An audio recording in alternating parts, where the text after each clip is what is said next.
Hi guys, Manic here with Manic Conspiracies. Today we're going to be talking about the Bermuda Triangle, aka Deadly Triangle or Devil's Triangle. And it's an area that stretches from Florida coast to Bermuda to Puerto Rico. Hence the triangle, 3 points. So, a lot of aircrafts and ships will go missing when they're traveling through the Bermuda Triangle. So there are a lot of different theories about the Bermuda Triangle and why this happens. And today we're going to be looking at some of those theories. The first series is vortices. I probably butchered that entire word, but oh well. Ivan Sanderson suspected that the strange sea and sky phenomena, mechanical and instrument malfunctions, and mysterious disappearances were the result of what he called vile vortices.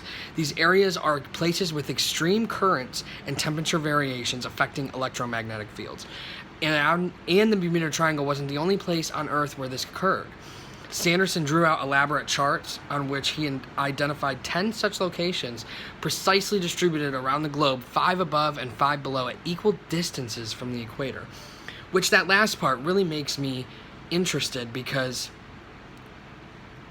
perfectly 5 above and 5 below at equal distances from the equator. That makes me think it's something more.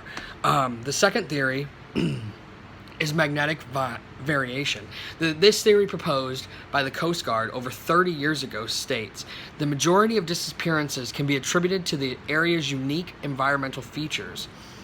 First, the Devil's Triangle is one of the only 2 places on Earth that a magnetic compass does point towards true north. Normally, it points toward magnetic north. The difference between the two is known as compass variation. A number of variation changes by as much as 20 degrees as one circumnavigate the Earth. If this compass variation or error is not compensated for, a navigator could find himself far off course and in deep trouble. So basically that is saying that because the Bermuda Triangle on a compass will show the true north instead of the magnetic north, it makes it easier for people who aren't familiar with that theory to get lost. Still doesn't explain certain things like how there's no wreckage or, they just disappear, which is extremely weird. And this next theory is called the space-time warp. It's suggested that from time to time, a rift in space-time opens up in the Bermuda Triangle, and that planes and ships that are unlucky enough to be traveling in the area at this time are lost in it. That is why it is said that often utterly no trace of the craft, not even wreckage, are ever found. And to me, that makes the most sense at this point, because there is no wreckage, and they just disappear without a trace. It's pretty insane to me. And happening in just one spot, the Bermuda Triangle, So, this next one is called electronic fog. Is an electronic fog responsible for many of the unexplained incidents and disappearances in the infamous Bermuda Triangle? That is the assertion made by Rob McGregor and Bruce Grennan in their book, The Fog. Grennan himself is a first-hand witness and survivor of this strange phenomenon. On December 4th, 1970, he and his dad were flying their Bonza A-36 over the Bahamas. En route to Bimini, they encountered strange cloud phenomena, a tunnel-shaped vortex, the sides of which the plane's wings scraped as they flew. All of the plane's electronic and magnetic navigational instruments malfunctioned, and the magnetic compass spun inexplicably. That's pretty weird. As they neared the end of the tunnel, they expected to see the clear blue sky. Instead, they only saw a dull grayish-white for miles, no ocean, sky, or horizon. After flying for 34 minutes, a time corroborated by every clock on board, they found themselves over Miami Beach, a flight that normally would have taken 75 minutes. McGregor and Grennan believe that this electronic fog that Grennan experienced may have also been responsible for the famous disappearance of Flight 19 and other vanishing aircraft and ships. That's pretty interesting too. That somebody actually had survived some weird, instrument malfunctions, compass malfunctions, and lived and survived the Bermuda Triangle. So that's actually pretty interesting. This next theory is UFOs. And for those of you who don't know or who are new to this, I truly believe there are aliens out there. I truly believe there are UFOs.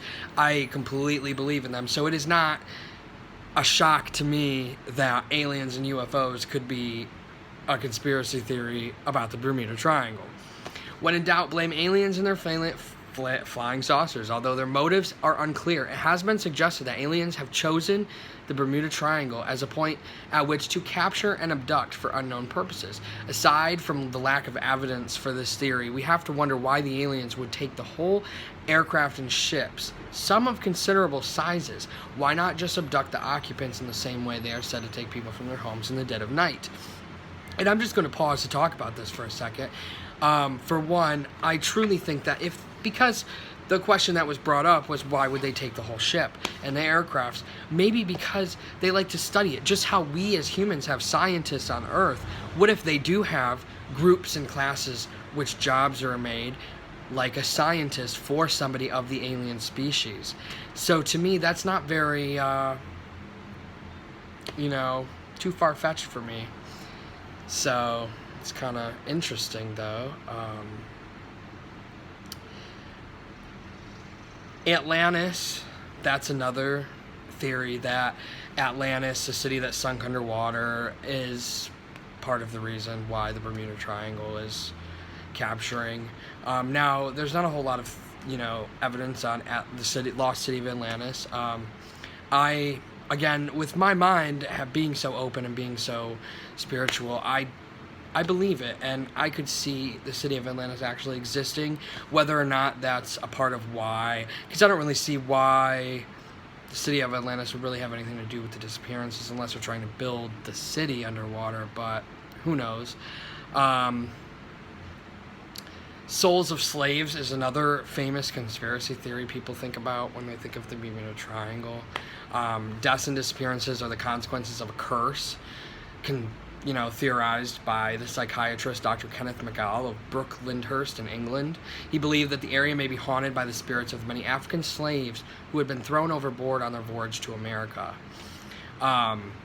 And he wrote a book called Healing the Haunted. He wrote of his strange experiences while sailing in these waters. As we drifted gently in the now warm and steamy atmosphere, I became aware of a continuous sound like a mournful singing. He wrote, I thought it must be a record player in the crew's quarters, and as it continued through the second night, I finally, in exasperation, went below to ask if it could be stopped. However, the sound down there was the same as it was everywhere else, and the crew was equally mystified. He later learned how in the 18th century British sea captains defrauded insurance companies by tossing slaves into the ocean to drown, then cashing in on a claim for them. So again, with me being a paranormal investigator, and I am very into that, I do agree that maybe it could be haunted. Now, necessarily maybe the souls of slaves, it could be, or it could just be anything, The fact that it gets me is the fact that we also call it, Devil's Triangle. To me, it's very dark and demonized. So that's just a few. There's lots of theories on the Bermuda Triangle, and we might make a part 2 to this video, to be honest with you. But personally, the one I believe the most would be UFOs, and that's only because of the famous story of the flight Malaysia, even though they weren't going in the Bermuda Triangle, on how the pilot actually had said that there was a unidentified aircraft in its path, and shortly after that, the whole flight disappeared.